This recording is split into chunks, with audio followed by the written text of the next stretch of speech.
Salut à tous et bienvenue dans ce nouvel épisode de Draft & Pick, le podcast de la relève. On est très heureux de vous retrouver pour cette deuxième partie de la tier list des transferts 2025. On vous a présenté le concept, on vous a présenté les critères, les catégories, tout ce que vous avez à savoir sur ce concept et sur l'épisode en tant que tel.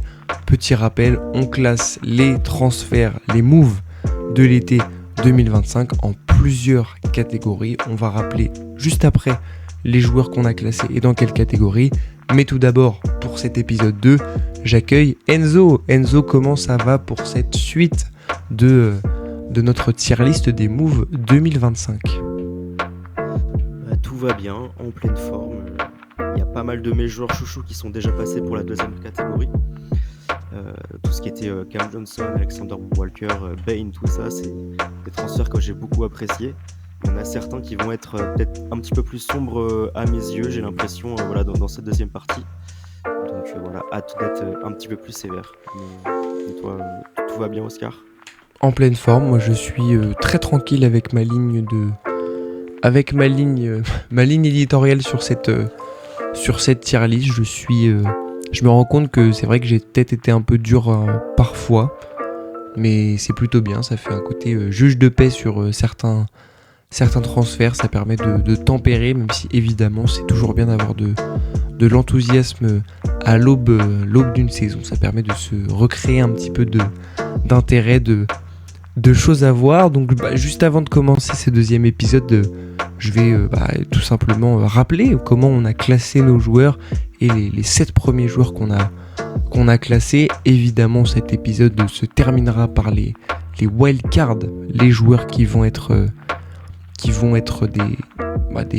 des propositions que Enzo va me faire et que je vais faire à Enzo. Et ensuite, ce sera à celui qui s'est vu proposer le joueur de les classer selon ses envies. Mais en tout cas, voilà, je vais faire un petit rappel des catégories. Nous avons la catégorie move de l'été qui n'est pas encore remplie, donc c'est le move qu'on juge le plus pertinent, celui qui permet vraiment de changer la trajectoire d'une franchise. Enzo, est-ce que tu veux nous rappeler qui a été classé ensuite dans la catégorie Game Changer ?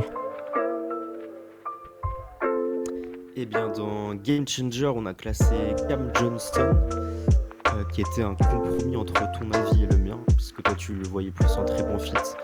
Moi, c'était mon move de l'été, mon top 1.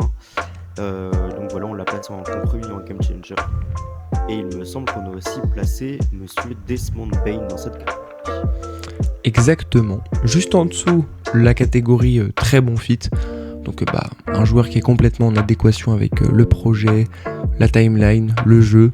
Voilà, Miles Turner, Nickel Alexander Walker qui ont été placés. Ensuite, juste en dessous, la catégorie honnête. Voilà, les bons renforts qui ne sont pas non plus révolutionnaires. Deux pivots, Luke Cornett et Clint Capella. Voilà, on est sur 2 bons big men. Pas de joueurs dans la catégorie attention. Est-ce que ça va arriver aujourd'hui ? Je pense que oui. Et ensuite, qui est notre cancre ? Qui est notre bonnet d'âne de cette draft, de cette tier list, pardon, pour l'instant, Enzo dans la catégorie fit douteux. C'est Michael Porter Jr., l'homme aux avis douteux et aux transferts douteux.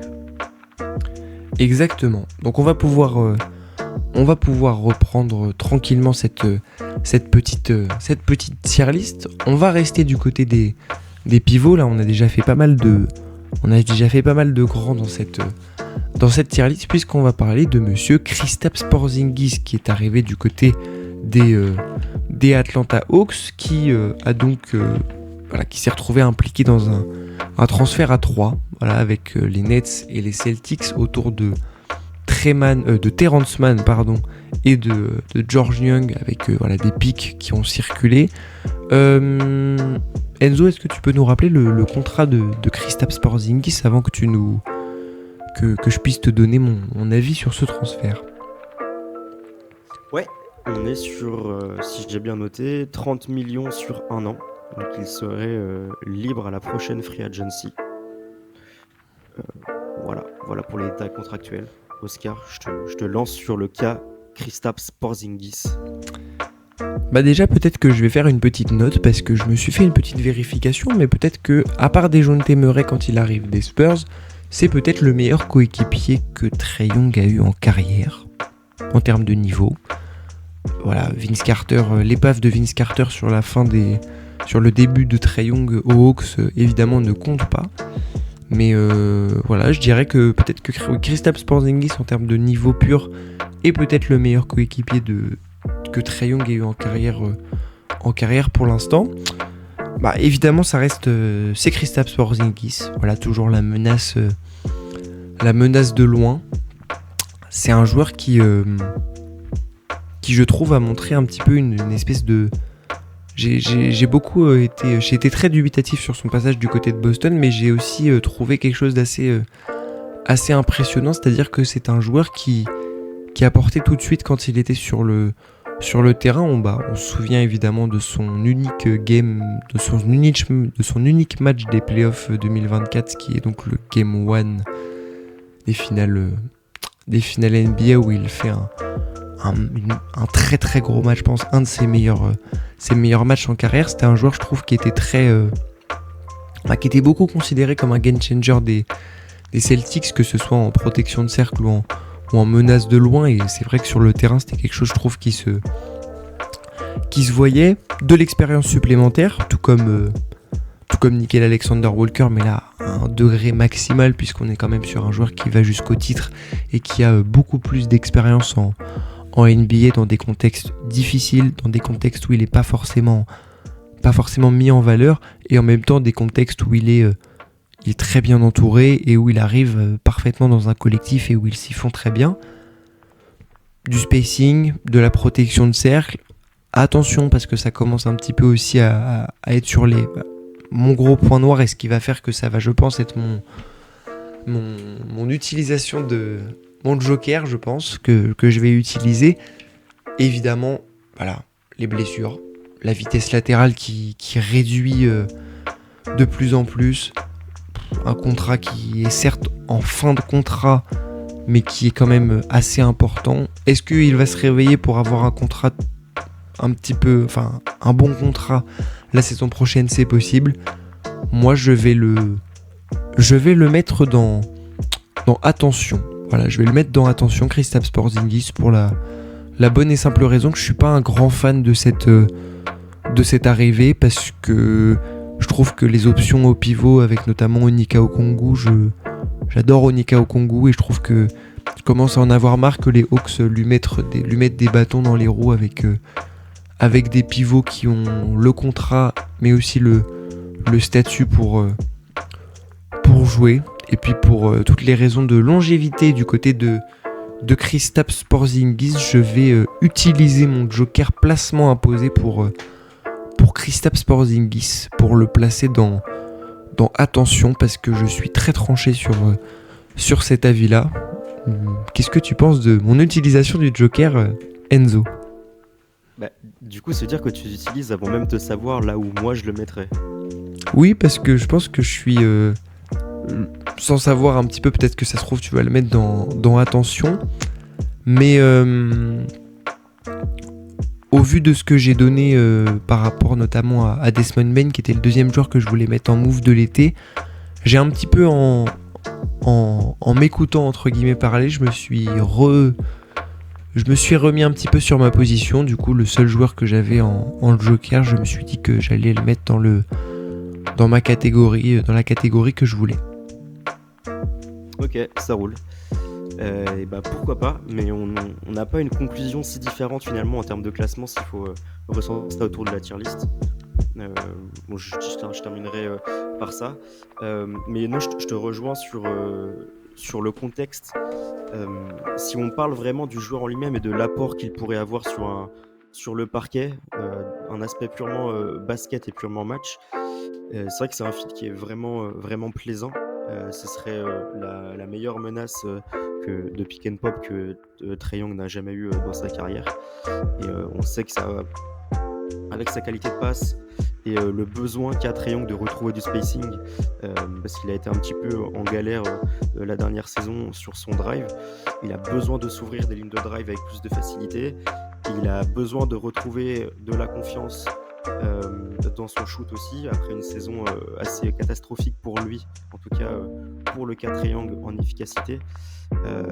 Donc je pense que là-dessus, voilà, Porzingis est une formidable recrue. Pareil pour ses qualités défensives, un protecteur de cercle de très grande qualité. Après, voilà, c'est si on ajoute un petit peu de contexte que le bas blesse, je trouve.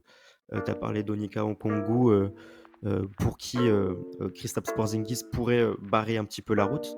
Mais j'ajouterais aussi le cas d'autres intérieurs, puisqu'on a aussi un Mohamed Gay qui a beaucoup joué sur la fin de saison dernière, qui a été plutôt très bon et sur lesquels les Hawks semblent compter, puisqu'il a re-signé un contrat durant l'été. Il y a aussi Jalen Johnson qui va revenir, qui devrait occuper un peu 3-4, voire avoir 5 subs, même si les postes n'ont pas d'intérêt en termes de taille, etc., de place qu'il prend dans les line-up, etc. Et puis il y a aussi la draft d'Hassan Newell en 23e position, un joueur que j'aime bien et dont j'ai déjà parlé à 2 reprises, je crois, c'est déjà beaucoup. Dans la première draft, celle sur les rookies, et dans la première partie d'un rookie, une action.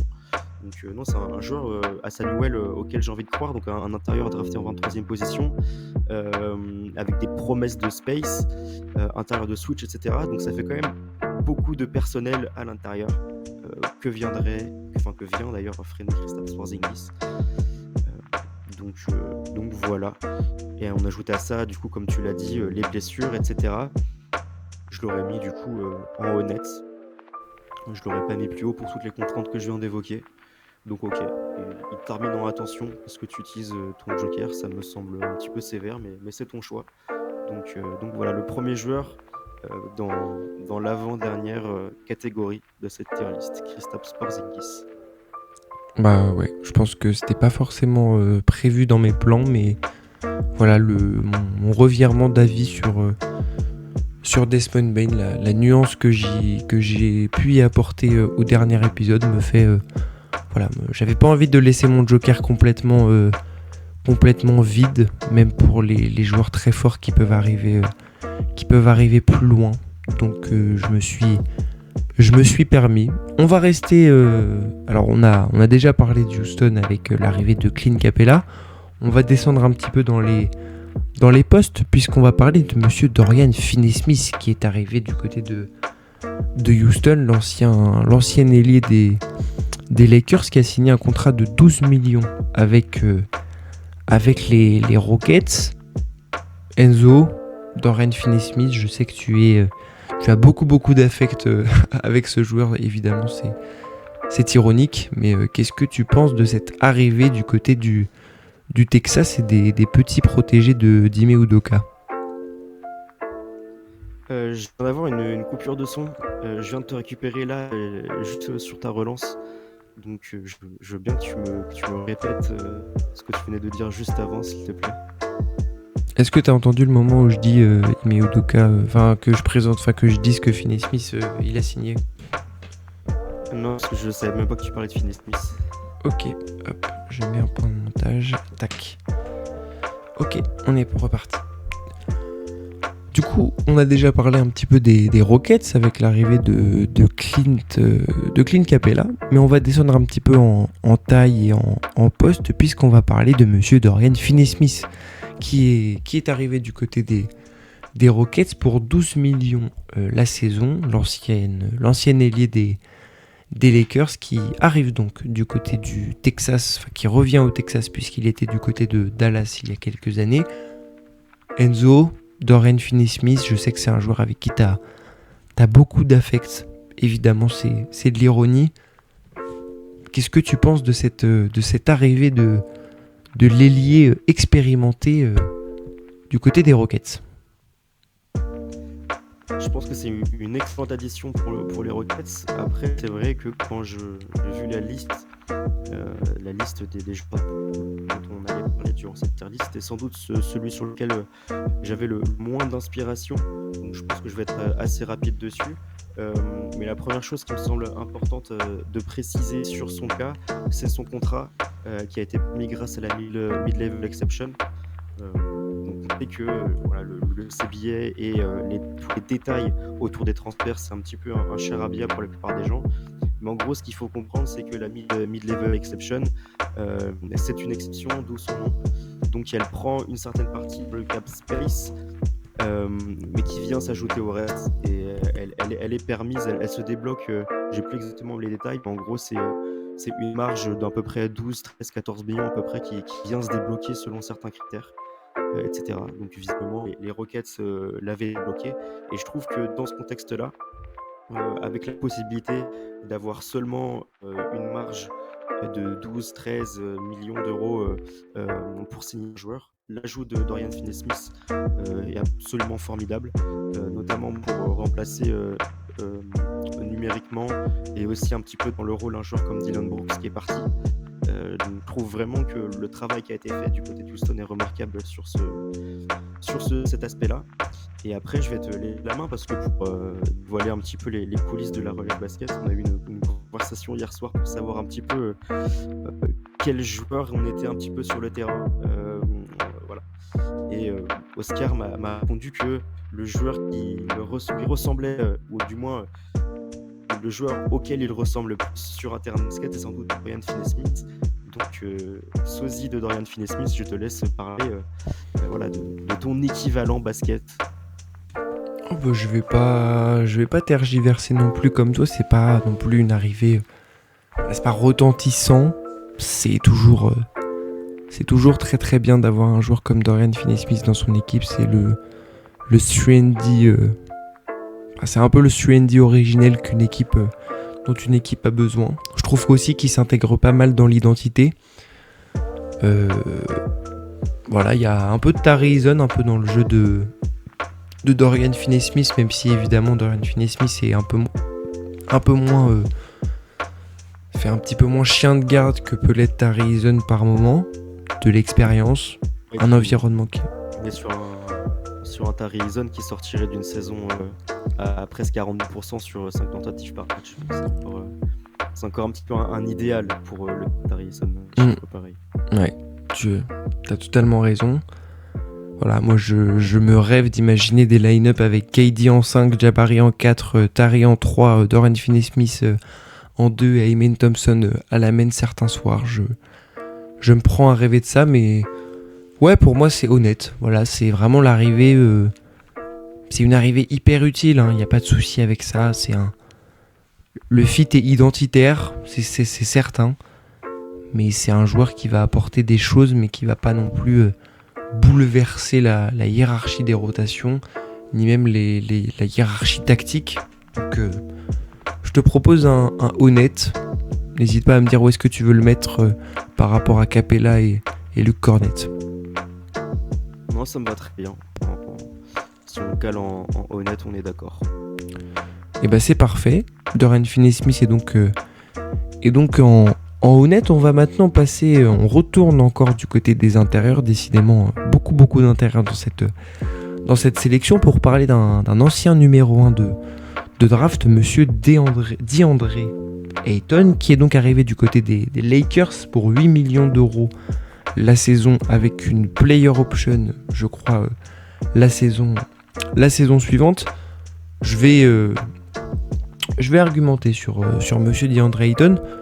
J'ai pas forcément de points négatifs sur le plan du jeu, parce que je pense que c'est un joueur qui, quand il est motivé et quand il est bien coaché dans un bon environnement, c'est un joueur qui va être un partenaire de pick and roll parfait en pick and roll, avec Luka Doncic, un joueur qui est plutôt bon, je trouve, au rebond et qui peut apporter de la défense. Évidemment, toujours conditionné par sa motivation, son attitude. C'est quand même un joueur qui doit prouver, que ce soit sur le plan du jeu, parce que c'est un numéro 1 de draft qui a touché très cher, qui a négocié un buyout pour aller dans un contexte plus compétitif et qui a quand même, je pense, un côté aussi, il va vouloir retoucher un contrat quand même honnête, parce que là, si on suit la trajectoire de certains, là le prochain palier pour DeAndre Ayton, c'est toucher le minimum vet. Voilà, un joueur qui est capable quand même de scorer parce qu'il a du talent, parce que c'est pas un joueur qui a perdu son talent, parce que ça reste un numéro 1 de draft et ça reste un joueur qui va parfois qui est capable de très bonnes séquences, mais en même temps des fois de déconnexions mentales qui sont assez impressionnantes et même assez agaçantes, surtout en défense. Un peu de spacing, parfois DeAndre Ayton, ça peut rentrer. C'est un fit au prix, mais aussi au côté ce qui était disponible sur le marché. On sait que les Lakers sont désespérément chercher un pivot. Moi, je vais te proposer le plus haut des honnêtes, parce que peut-être que le côté le si Ayton est motivé me fait dire que c'est pas un joueur qui est viable dans le côté très bon fit, mais en même temps je me dis que c'est vraiment un joueur qui correspond à plein de besoins, et puis tu ajoutes quand même une dose de talent qui est impressionnante sur ton poste de pivot, parce que je le répète, mais DeAndre Ayton, ça reste un joueur qui est très talentueux. Ouais, j'avoue que en fait, avec Ayton, je sais pas trop sur quel pied danser. J'ai l'impression que le Ayton très bon, enfin, ou du moins performant dans une équipe performante, il commence vraiment à remonter. Après une fin du côté des Suns qui était un petit peu dommageable, et surtout un passage à Portland clairement oubliable. J'ai du mal à me projeter sur le niveau que peut avoir DeAndre Ayton aujourd'hui en 2026, surtout dans une équipe qui va vouloir aller aussi loin que les Lakers. Donc ouais, je sais pas, c'est vraiment un transfert qui m'intrigue. Après, on le sait que Doncic avait vraiment avait les têtes qu'il voulait cet été. Il avait les volontés, il a eu les pouvoirs de recruter les mecs qu'il voulait. On l'a vu avec Marcus Smart et ses déclarations. Je sais plus où est-ce que j'ai lu ça, mais en gros, voilà, c'est vraiment la volonté de Luka Doncic, le cas Marcus Smart. J'imagine que c'est un peu pareil avec DeAndre Ayton. Donc ouais, ton placement me va.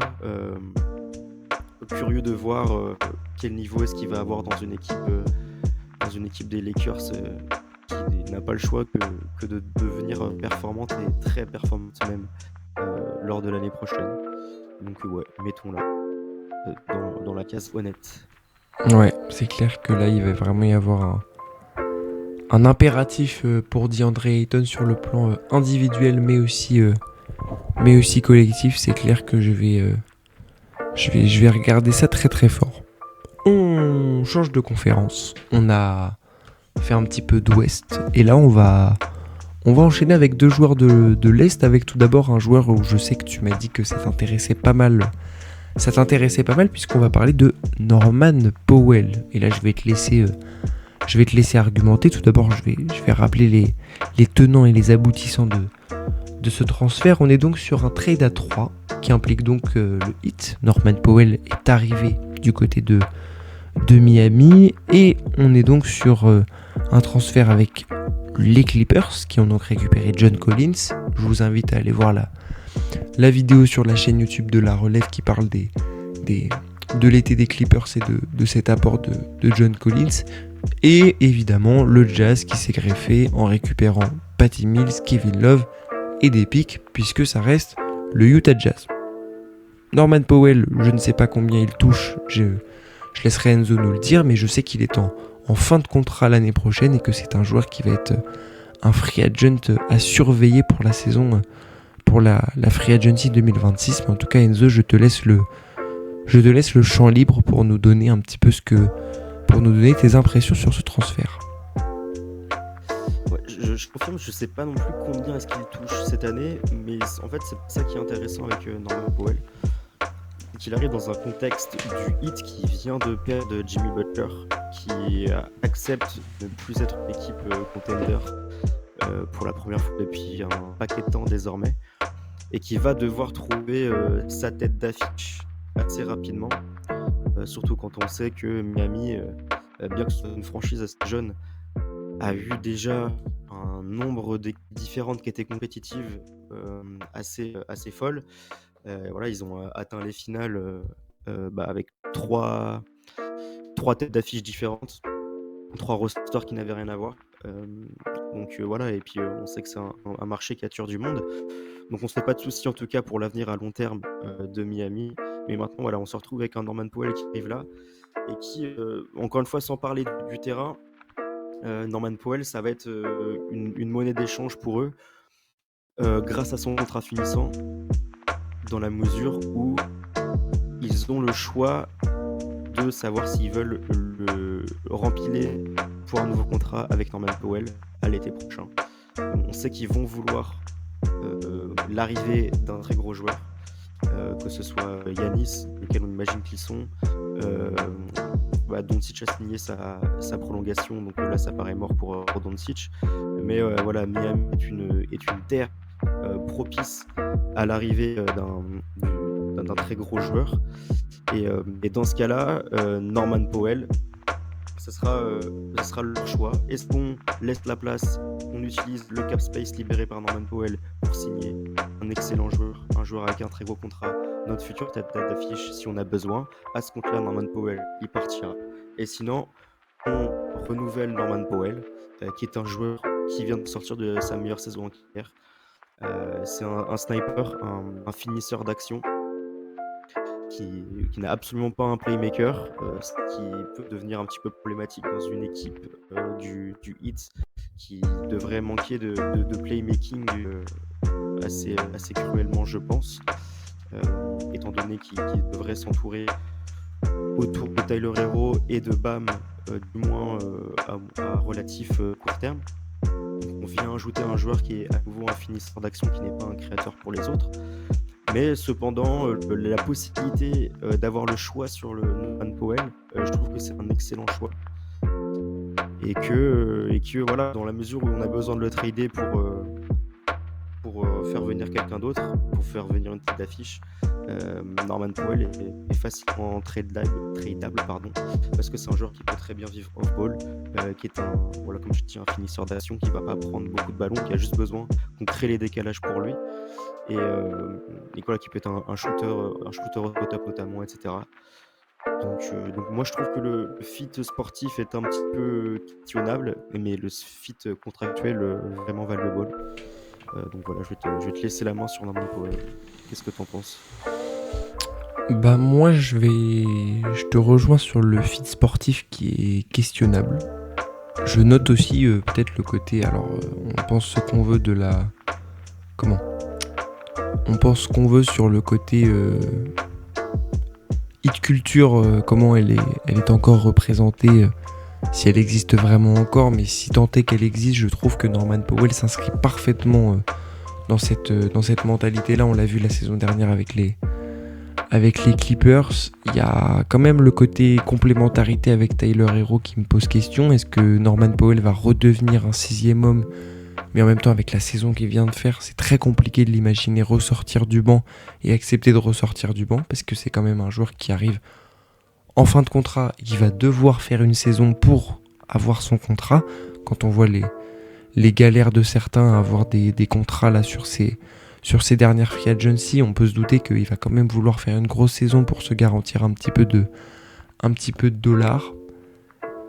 C'est très compliqué et c'est très difficile à imaginer une cohabitation complète dans des 5, sachant que je milite du côté de Miami pour un Davion Mitchell en titulaire. Donc voilà, est-ce que j'ai peut-être un peu peur aussi du fait que la saison dernière ça soit une exception, une surchauffe et quelque chose de très contextuel au jeu très dynamique des Clippers qui lui ont permis de s'exprimer off-ball et de mettre en lumière son côté sharpshooter de manière plus importante, et que là il était vraiment dans une espèce d'incandescence de loin et au scoring.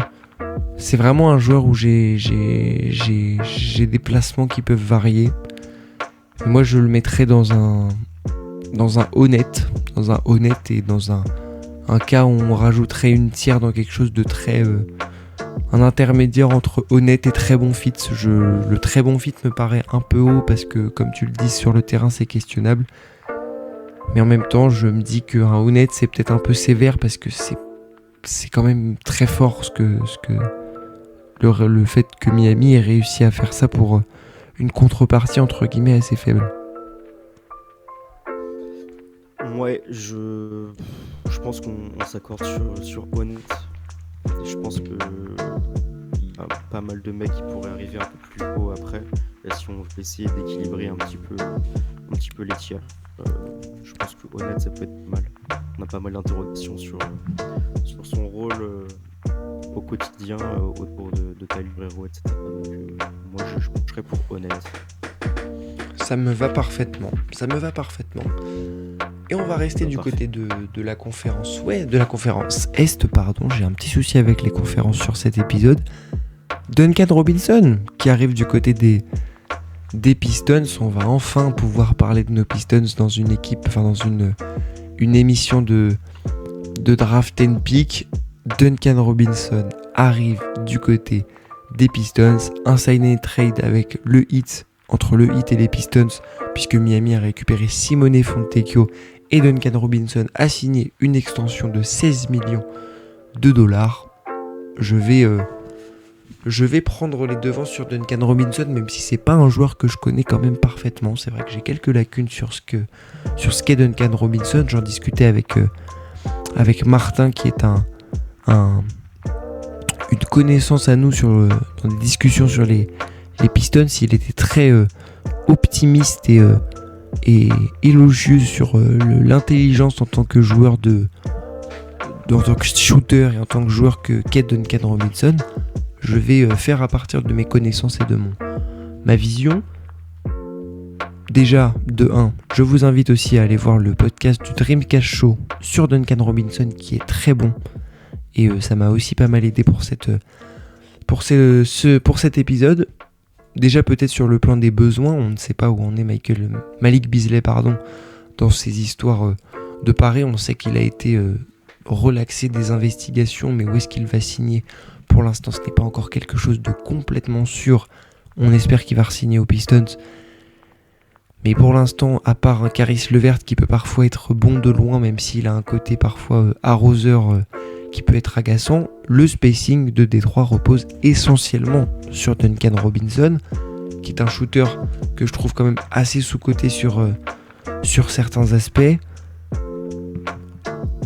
Je ne sais pas forcément comment l'expliquer. Alors c'est un joueur c'est toujours un risque quand on sort un joueur qui a performé du côté du Heat de Miami. On l'a vu avec Gabe Vincent, c'est un petit peu moins flagrant avec Caleb Martin, et on va le découvrir cette année avec Duncan Robinson et Uday Smith. Mais ouais, Duncan Robinson, je pense que c'est un pari. C'est un pari qu'il fallait prendre, parce que ça va parfaitement s'incruster dans la dynamique de cette équipe qui est dynamique, rafraîchissante, mais en même temps qu'il y a des joueurs qui vont être en quête de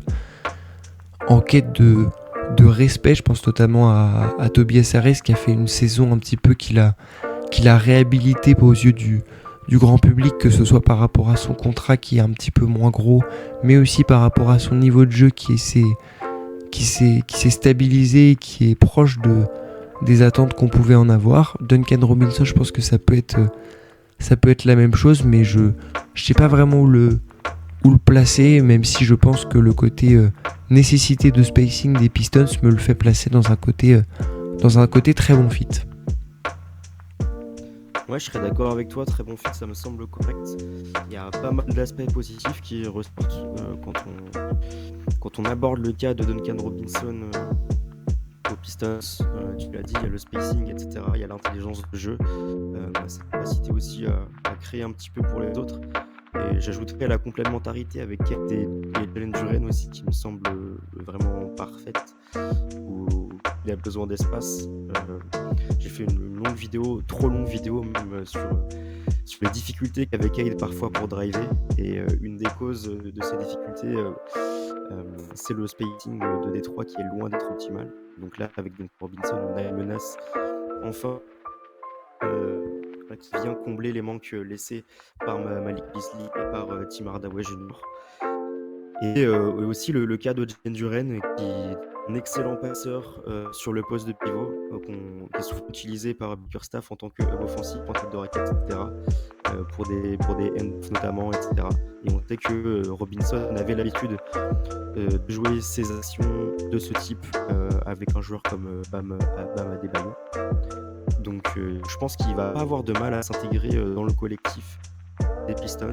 J'ai vraiment envie de le voir utilisé en seconde unit sur des périodes où il y aura Nick Cade et Nate Duren sur le terrain. Ça peut être vraiment un renfort de qualité, étant donné aussi le manque de playmaking qu'il y a sans Cade, puisque le départ de Dennis Schroeder n'a pas été vraiment comblé là-dessus. Donc non, en tout cas, j'espère que Robinson pourra remplacer, en tout cas en termes de playmaking, les manques liés au départ de Schroeder notamment. Je suis assez positif là-dessus. Moi, je le mettrais en très bon fit.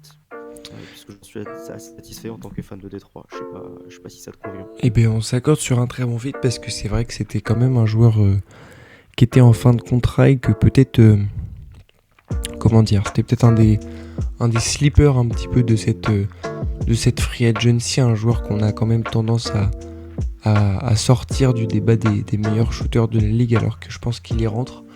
Mais c'est vrai que peut-être que son contrat et le côté irrégulier qu'il a eu parfois du côté du Heat n'aident pas. Mais je pense que c'est un joueur à qui on va demander des tâches très précises du côté de Détroit. Et j'ai confiance en JB Bickerstaff pour l'utiliser intelligemment. Et qui sait, peut-être qu'on aura une nouvelle année de surchauffe de la part d'un de nos shooters comme on a pu l'avoir la saison dernière avec Malik Beasley. Je valide le très bon fit. On peut directement passer à notre joueur suivant si tu le souhaites. Parfait, enchaînons. J'ai les noms sous les yeux parce que du coup il me semble là qu'il ne reste plus qu'un seul mec à classer. Et oui, les deux meilleurs pour la fin parce que il ne nous reste pas deux joueurs. Enfin, il ne nous reste pas un seul joueur, mais il nous en reste deux. Puisque nous allons parler de monsieur Jalen Green. Puisqu'il a été il a été transféré par les Rockets. J'ai évidemment terminé par ce que j'ai jugé mon transfert le plus... celui pour lequel j'avais envie de conclure. Jalen Green, qui est donc arrivé du côté de Phoenix dans le trade qui implique donc Kevin Durant, puisque du côté de Phoenix est arrivé Dillon Brooks, Jalen Green, le pick 10 qui s'est transformé en Kamal Maluak, et je crois que c'est à peu près tout en termes de ce qui est arrivé du côté de Phoenix, et Jalen Green qui quitte donc la franchise qu'il a drafté. Enzo, je te laisse le dance floor pour te parler de, tu sais, le joueur que je n'ai pas classé dans mon top 100. Tu étais très pressé de voir sa place et tu ne l'as pas vu. Ouais, c'est vrai qu'il n'est pas dans le top 100. D'ailleurs, le top 100, on s'est chauffé avec Oscar sur un top 100 des joueurs NBA sur la saison passée, qu'on a échelonné au fil de l'été sur Twitter. On s'est un peu calmé avec la rentrée, avec les vidéos. Mais on va le terminer, en tout cas, il est terminé au Twitter, on va le publier d'une certaine manière. Je sais pas encore sous quelle forme, mais il le sait. Puis on fera sans doute des vidéos conclusions un peu de tout ça. Ça peut être sympa, mais ouais, il faut savoir que le Jalen Green balle dans le top 100, c'était un petit peu une des sensations de ce début de top de mon côté. En tout cas voilà. Pour recentrer autour du transfert de Jalen Green, on retourne dans les bas-fonds de cette tier list, pour moi, puisque j'ai du mal à comprendre, au même titre que Michael Porter Jr., l'intérêt à long terme de ce transfert pour les Phoenix Suns.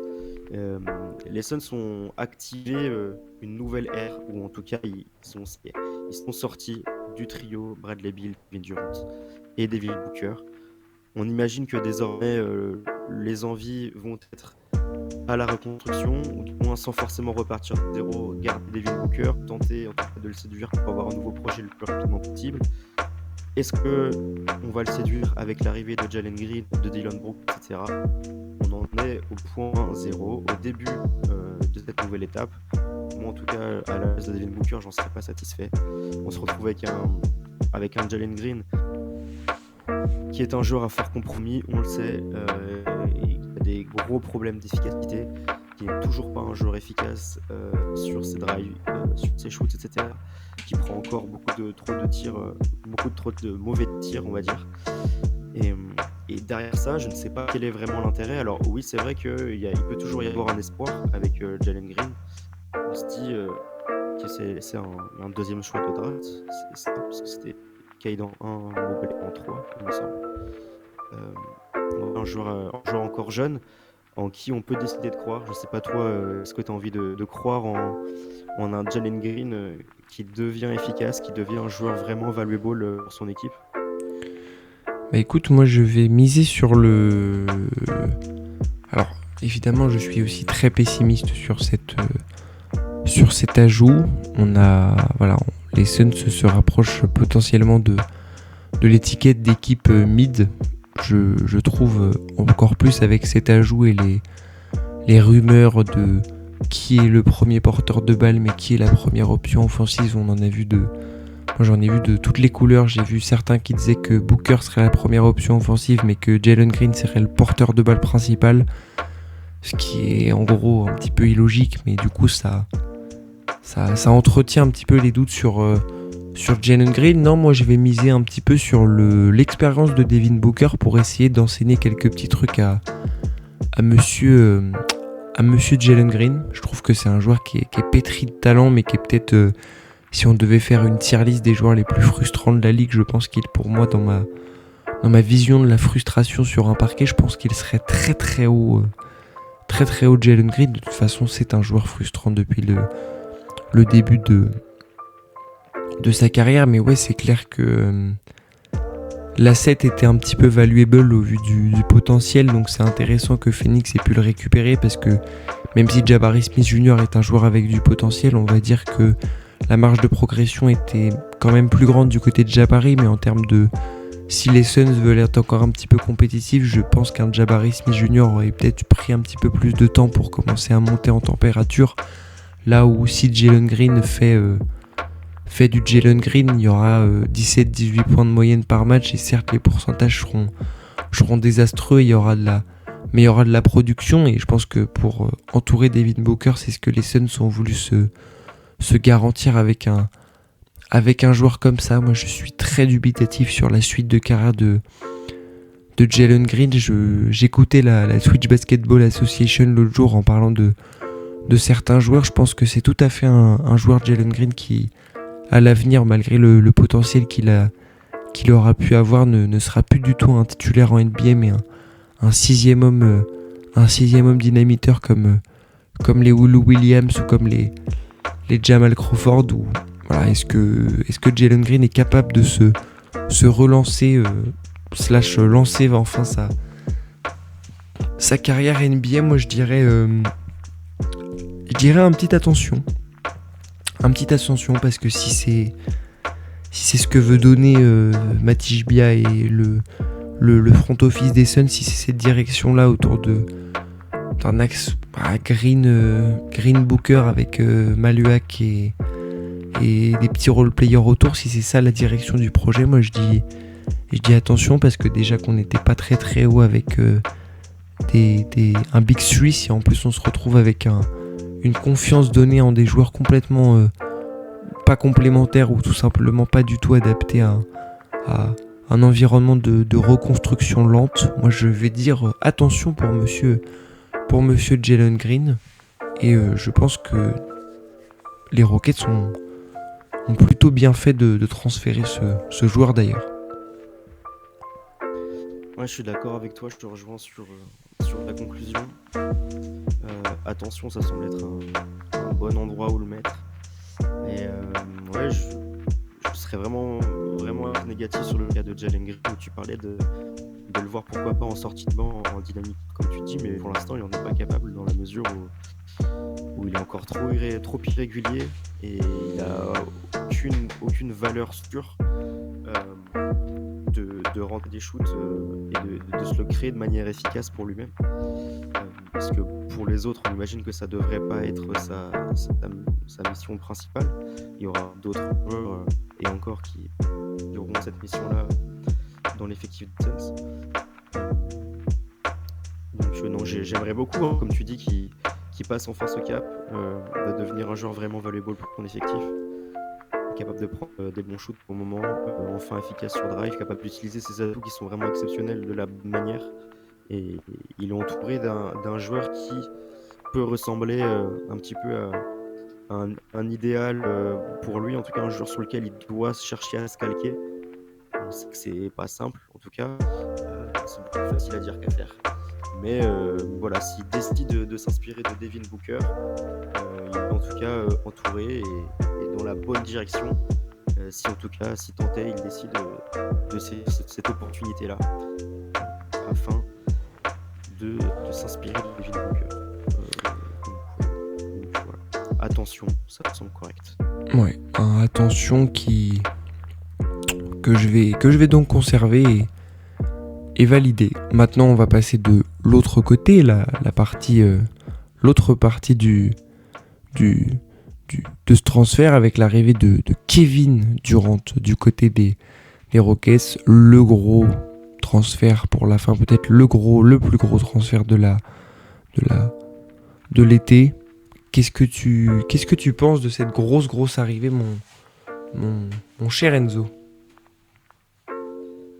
Je pense qu'on est d'accord assez unanimement, même si on n'est que deux, le unanimement est facile à prononcer, que c'est le move de l'été.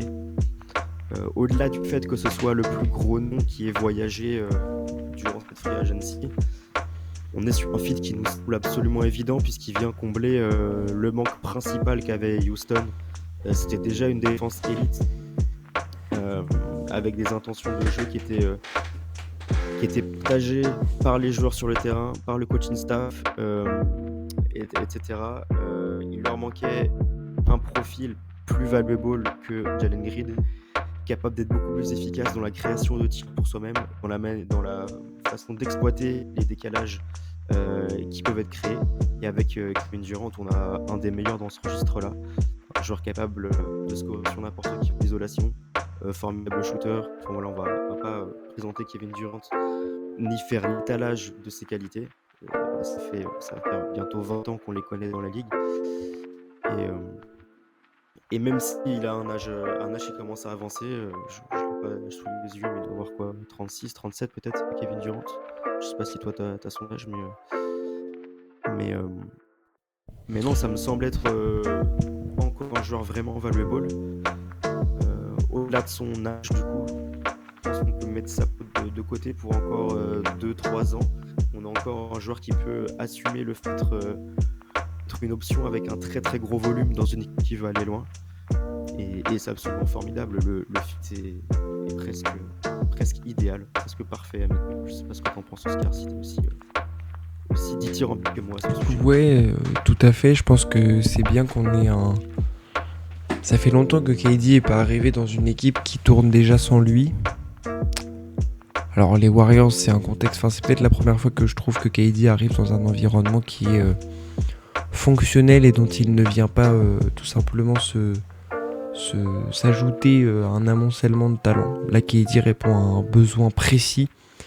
Il n'est pas venu pour être un franchise player parce que dans le cœur des franchise players, il y en a déjà parce que Amen Thompson et Alperen Sengun, dans le côté de ce qu'ils représentent pour la franchise, sont déjà, je pense, des franchise players, mais peut-être que oui, sur le jeu pour l'instant, le franchise player de cette équipe des Rockets, ce sera Kevin Durant, mais dans le cœur et dans le fond, je trouve que ça n'est pas Kevin Durant, et ça c'est intéressant déjà pour lui sur l'aspect de ce qu'il est en tant que joueur et ce qu'il a besoin parfois pour pouvoir s'exprimer correctement.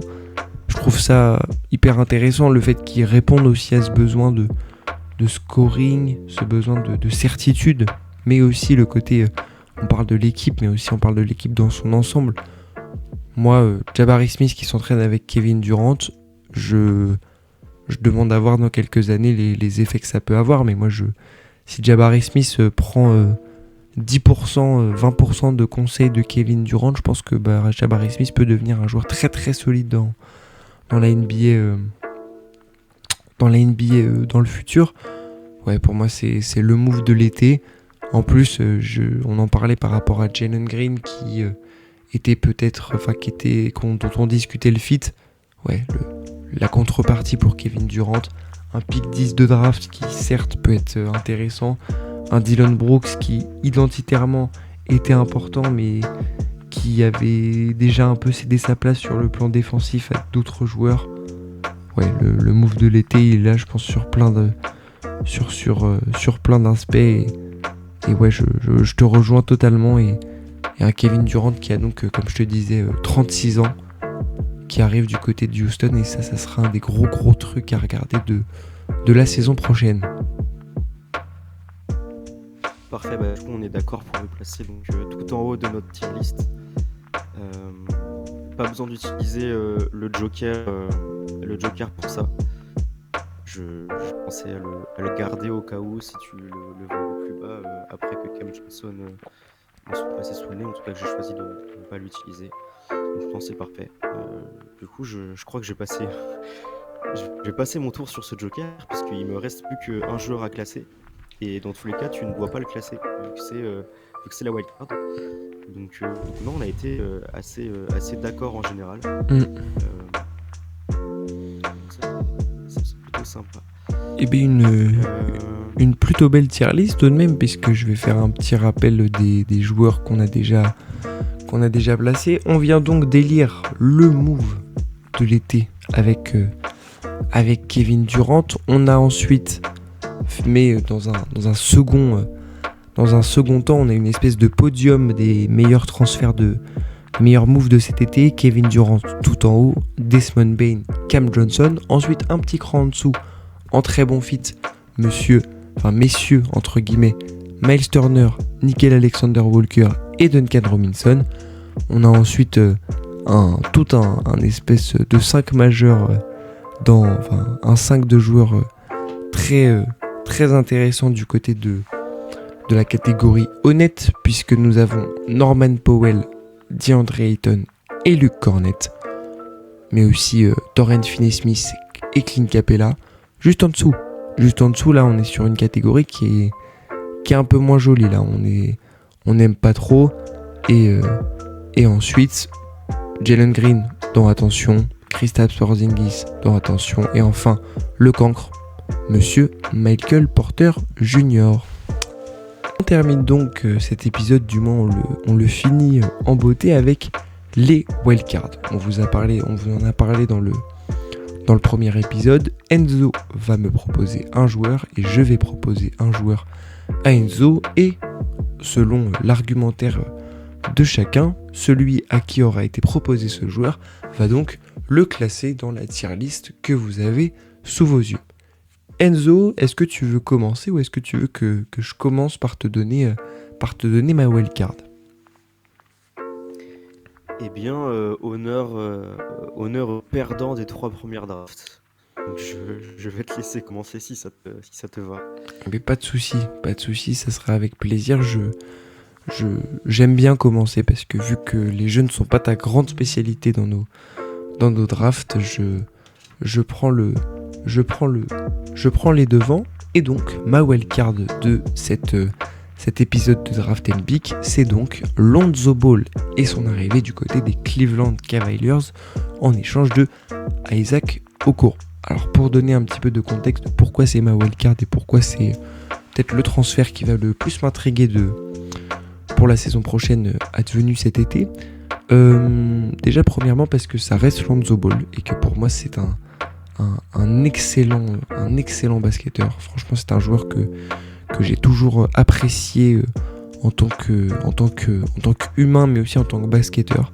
Voilà, moi sa période, sa transition vers le côté très bon shooter du côté de la Nouvelle-Orléans et ensuite excellent connecteur playmaker du côté des Bulls avant qu'il ne se blesse, j'ai beaucoup aimé le suivre à cette période-là et il a rien perdu. Voilà, il a peut-être un petit peu moins de vivacité sur les lignes de passe et de vitesse latérale, mais pour moi c'est un joueur qui est encore en forme, qui a encore son niveau, avec évidemment la grosse interrogation du physique autour de Lonzo Ball. C'est peut-être pas ce que je vais utiliser dans mon argumentaire. On sait aussi que les Cavs, ils ont perdu Monsieur Ty Jerome, et ça c'est pas une perte qui c'est une perte qui est non négligeable puisqu'on était sur un 6e homme de l'année en puissance qui avait réalisé une excellente saison, même si c'était quelque chose d'isolé.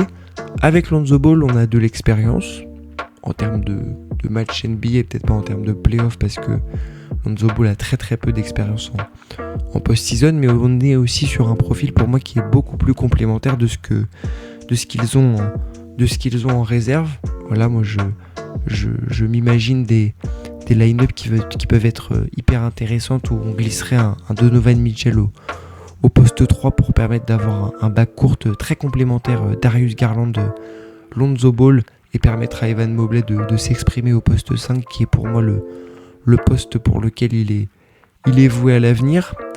Mais voilà, Lonzo Ball, très bon shooter à 3 points, qui met de l'intensité, qui défend bien sur les lignes de passe, sur les switches. C'est un joueur qui sera jamais un boulet en défense et qui va apporter un petit peu de percussion, d'intensité dans une équipe qui a un jeu offensif qui est léché, ça tourne bien.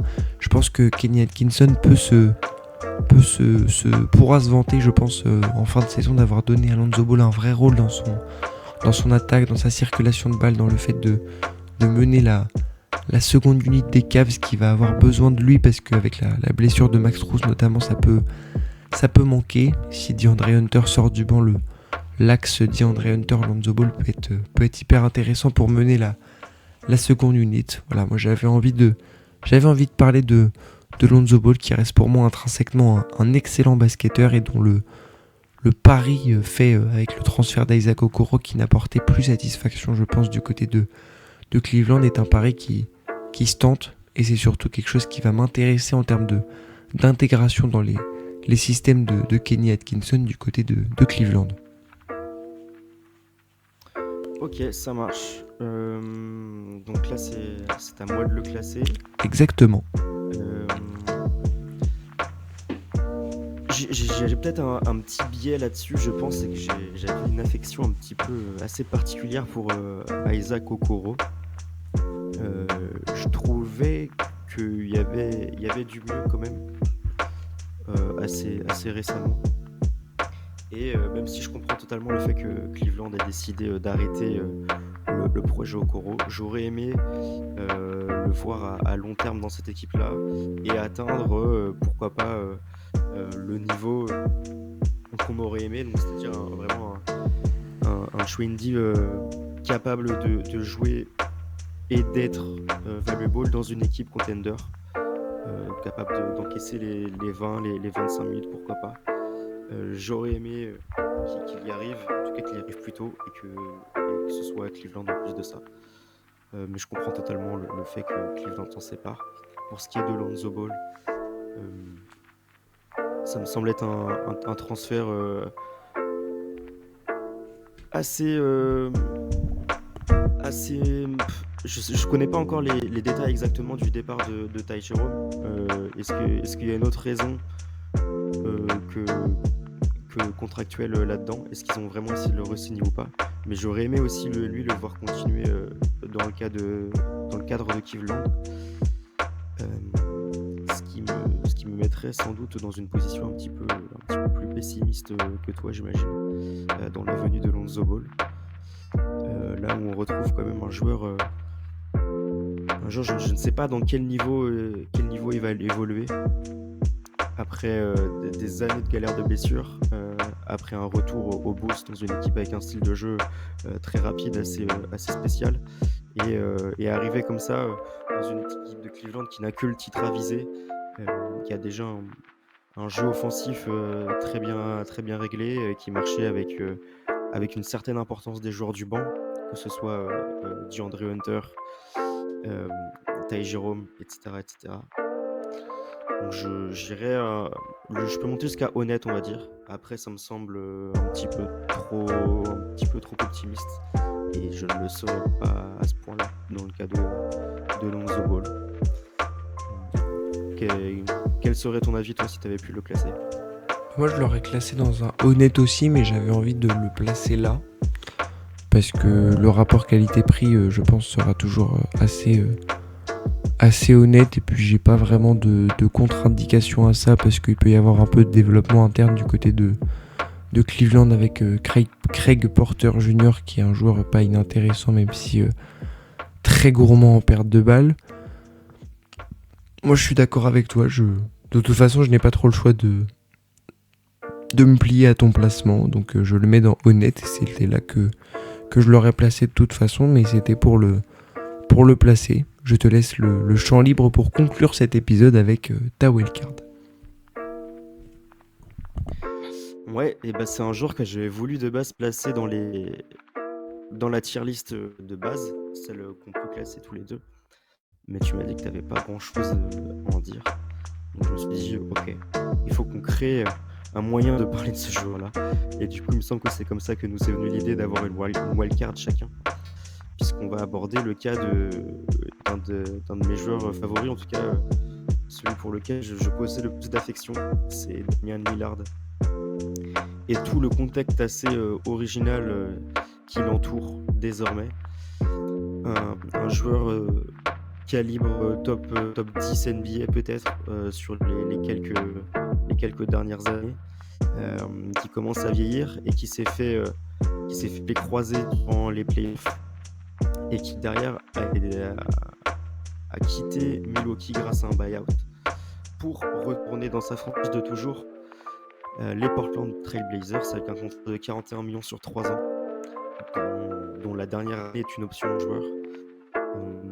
Donc je pense, je vais pas me projeter là-dedans, mais en tout cas je serais surpris qu'il apprenne, étant donné que dans 2 ans il aura 37 ans, que ce sera sans doute une des dernières années pour lui, pour aller chercher un contrat plus long que l'année qui lui est garantie sur son option. Donc voilà. Avec Dame, du coup, on parle d'un joueur qui ne jouera pas la saison prochaine, ça on en est quasiment sûr, puisque c'est un joueur qui s'est fait les croisés au mois d'avril. Non, pas les croisés, qui fait le tendon d'Achille en avril. C'est pour ça que ça prend énormément de temps pour revenir d'une blessure pareille. Surtout avec des Blazers qui pourraient accéder aux playoffs, mais bon, ça pourrait être une surprise. Donc on imagine que leur fin de saison, ça soit en avril aussi. Et un an en général, si on ne prend pas de risque, surtout avec un joueur à l'âge de Dame, c'est-à-dire 35 ans, on imagine qu'on ne le verra pas sur les parquets la saison prochaine. Mais le principal à retenir dans tout ça, c'est que le romantisme n'est pas mort, on s'éloigne du basket. Et que oui, on a un Dame qui était fou amoureux de sa franchise de Portland, une franchise de Portland qui était folle amoureuse de Dame. Un joueur qui avait beaucoup apporté à la franchise, qui avait clamé plusieurs fois son désir de rester, d'avoir une équipe compétitive. Ça n'a jamais vraiment été le cas. Durant tout son cursus à Portland, le meilleur partenaire qu'il a eu à partir de son prime, c'est CJ McCollum, donc un bon joueur mais avec beaucoup de compromis, etc. Il a atteint une finale de conférence en 2019 aux côtés de McCollum, et c'est vrai, c'était vraiment le plafond de cette équipe-là. Donc derrière, voilà, Dame qui retourne dans sa franchise de toujours. Il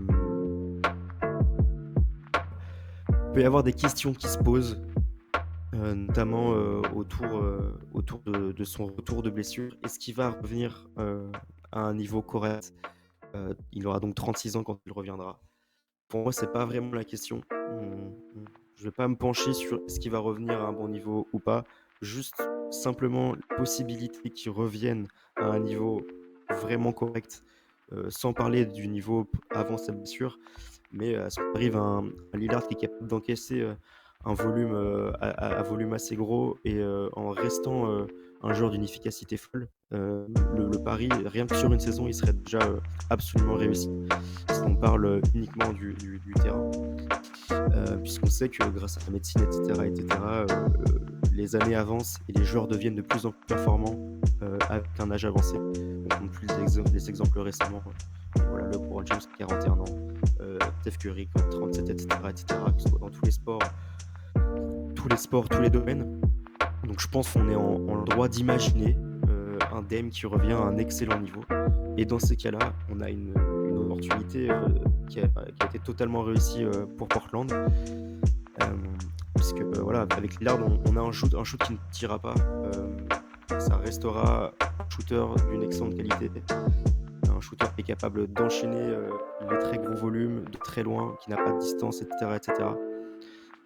Moi, je vois pas vraiment d'aspect négatif à cette signature. Si ça marche pas, tant pis.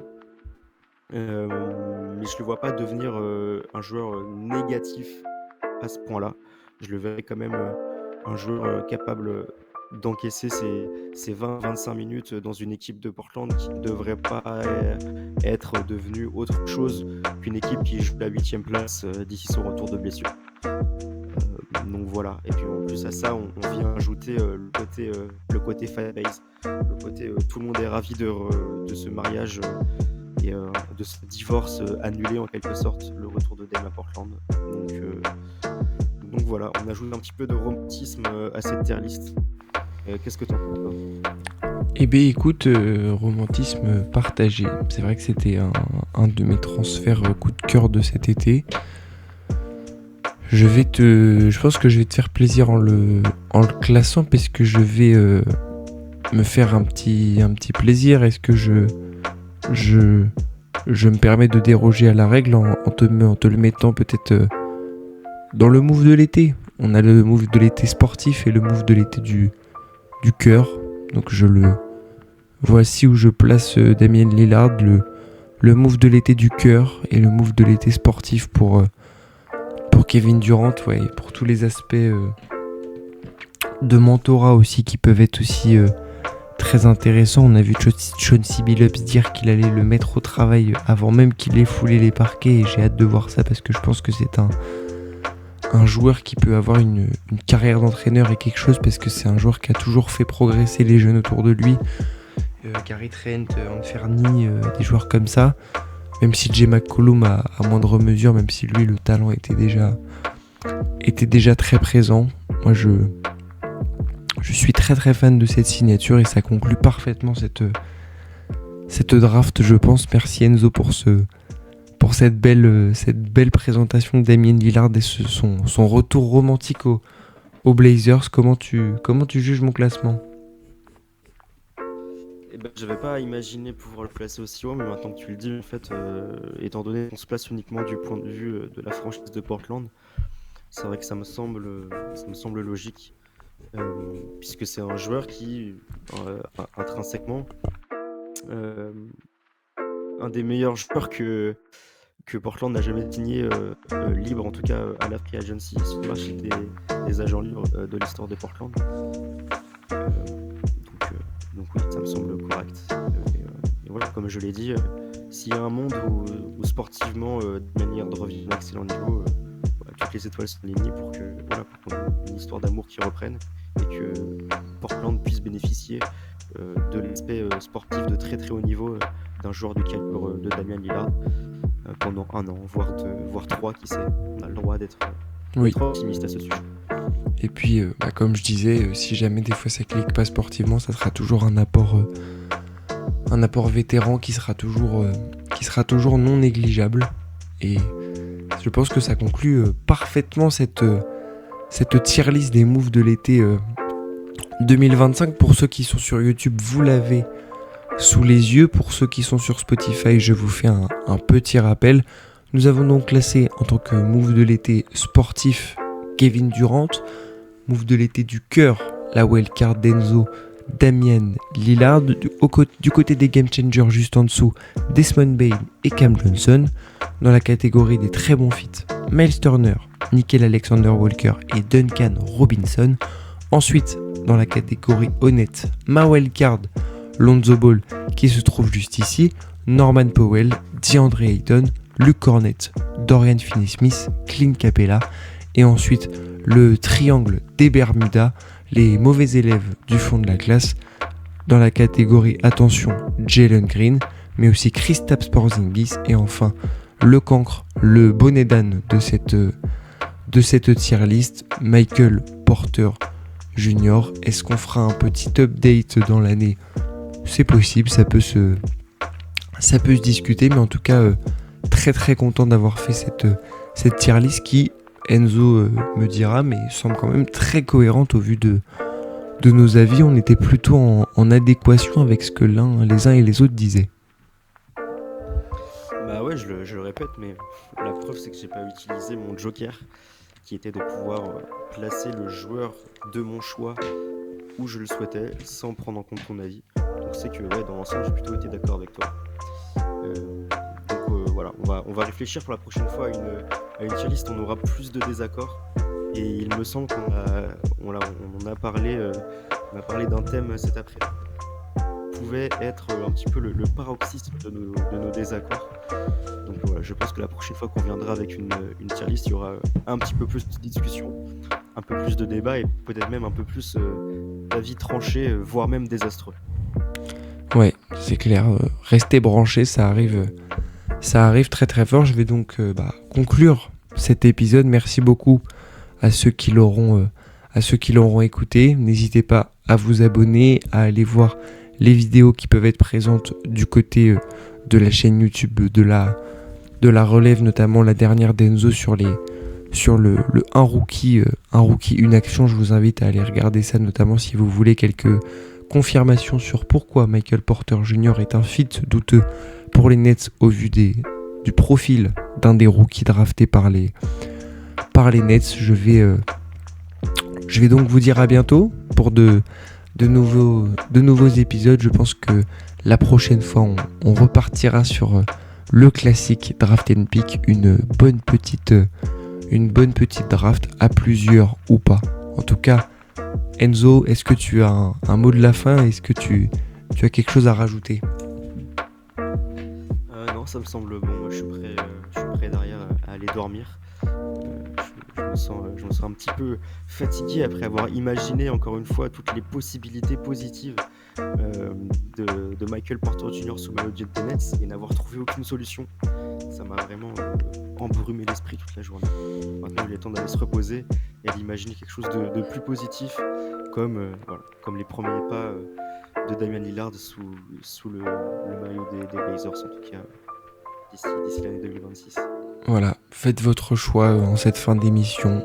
Imaginez Kevin Durant ou Cam Johnson dans le corner avec une passe no look de Nikola Jokic, ou imaginez les pourcentages au tir de Michael Porter Jr. ou de Jalen Green la saison prochaine. N'hésitez pas, faites votre choix. En tout cas, le nôtre est vite fait. Le sommeil nous appelle et de beaux rêves, on l'espère pour tout le monde. En tout cas, c'était un plaisir et longue vie à la balle orange.